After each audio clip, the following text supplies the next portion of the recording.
Penguin Random House Audio presents America's Reluctant Prince, The Life of John F. Kennedy, Jr. by Stephen M. Gillon. Read for you by Andrés Pabon. Preface. Don't be John Kennedy.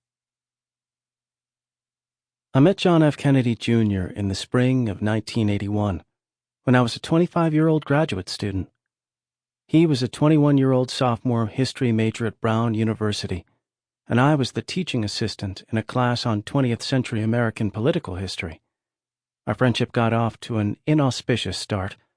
Before the semester began, the professor, renowned historian James T. Patterson, told me that he wanted his assistants to deliver a lecture as preparation for a teaching career. I had applied to the PhD program in American Civilization to study early American history, so I was not as familiar with the recent past.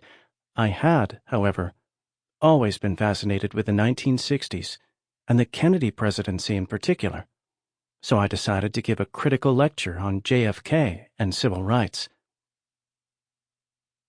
I had been vaguely aware that John was on campus, and had seen him several times, usually surrounded by a gaggle of giddy girls. It never occurred to me that he would take a class that would deal with his father's presidency. On the first day, I stood in the back of the room handing out syllabi to students pouring into the Manning Chapel classroom. Looking over the line of students, I spied a large mane of unruly brown hair slowly approaching me. Please, no, I thought to myself, don't be John Kennedy. It was bad enough that I would be speaking in public for the first time and doing so in front of the professor I wanted as my advisor. Now, I faced the prospect of criticizing a president while his son looked on. A few seconds later, John approached, reached for the syllabus, thanked me, and then sat down in the back of the room. I would have tried switching my topic had I thought Patterson would allow it, but I would need a better excuse than, "I am afraid to give a lecture about President Kennedy while John is in the class."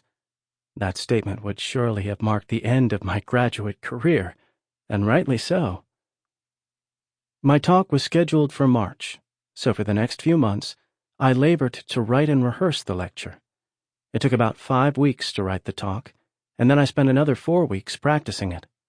Every day I would recite the entire 50-minute lecture before breakfast, after dinner, and again before I went to sleep. I had a lot on the line.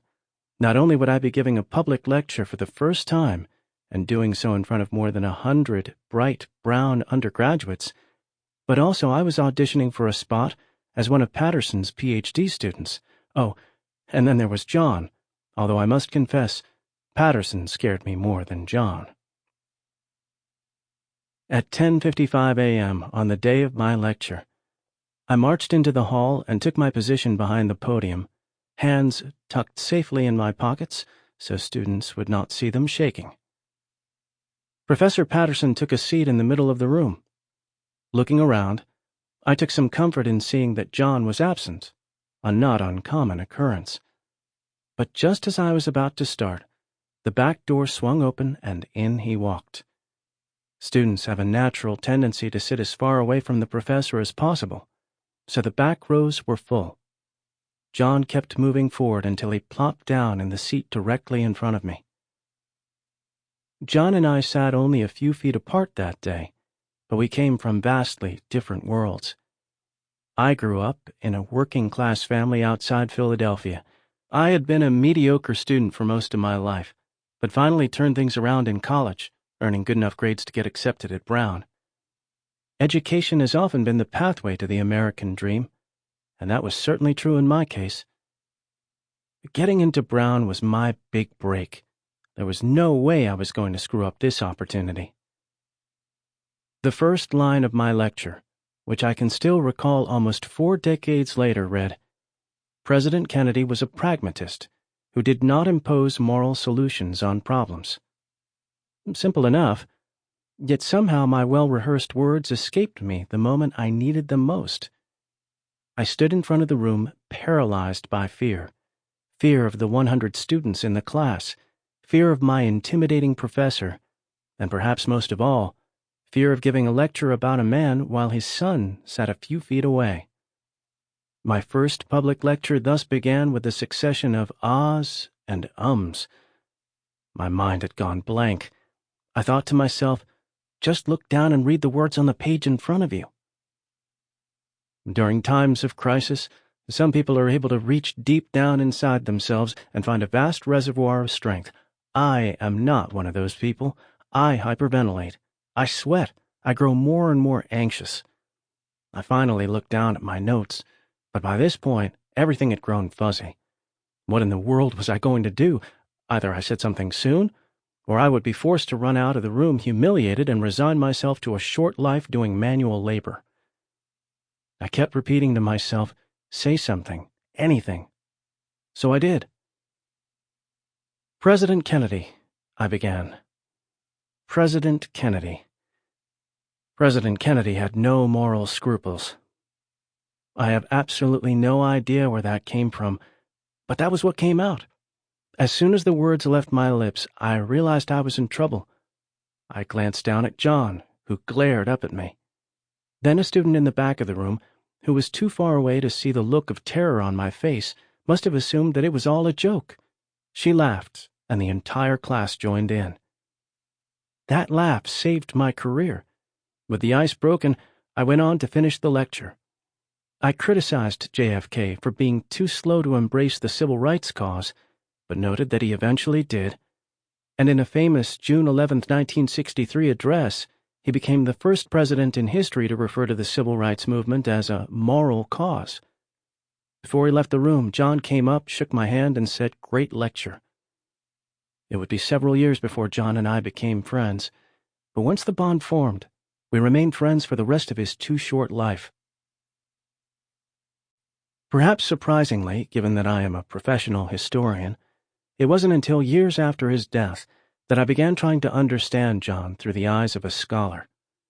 At the beginning of our friendship, I decided not to read anything about him. I can remember people studying his life as if cramming for a final exam. They wanted to know what he liked and didn't, which foods he ate, which sports he enjoyed, and who his heroes were, all so they could manufacture a conversation and eventually a friendship. John was very good at weeding most of those kinds of people from his life. I wanted my connection with John to be like any other friendship. When we meet someone new, we have a chance to tell our own story. It may not be completely honest, and it certainly will contain elements of exaggeration, but it's our personal narrative. I never wanted to take that freedom away from John. Therefore, I only knew what he chose to share with me. After he died, I realized that while I had an intimate understanding of the nuances of his personality, I actually knew very little about his life before Brown. My interest in writing this book, then, grew partly from a need to satisfy my own curiosity, along with a scholarly desire to weave together my personal recollections with the historical record, to produce a fuller picture of a truly extraordinary person. This book thus represents a mix of historical analysis and personal reflection. It combines insight gained from nearly 2 decades of friendship with research into all the relevant historical materials on John's life. Arthur Schlesinger Jr., who served as an advisor to JFK and who was one of the great historians of the 20th century, serves as my model. Now, I fully recognize that I am not Schlesinger, and John was not his father, but Schlesinger's approach is instructive. In his books about both JFK, 1,000 Days, John F. Kennedy in the White House, and RFK, Robert Kennedy and His Times, Schlesinger seamlessly intertwined personal recollections with intensive research and deep historical understanding to produce a vivid portrait of his subject. If he can be faulted for anything, it was for avoiding some of the unseemly aspects of JFK's character, the womanizing and the abuse of prescription medications, among others. But I now understand more fully the challenge Schlesinger faced. As a friend, I was charged with protecting John's privacy, but as a historian, I am obligated to paint a complete portrait, warts and all. In the end, my duty as a historian supersedes my responsibilities as a friend. As a friend, I understood the role that I played in John's life. Sample complete. Ready to continue?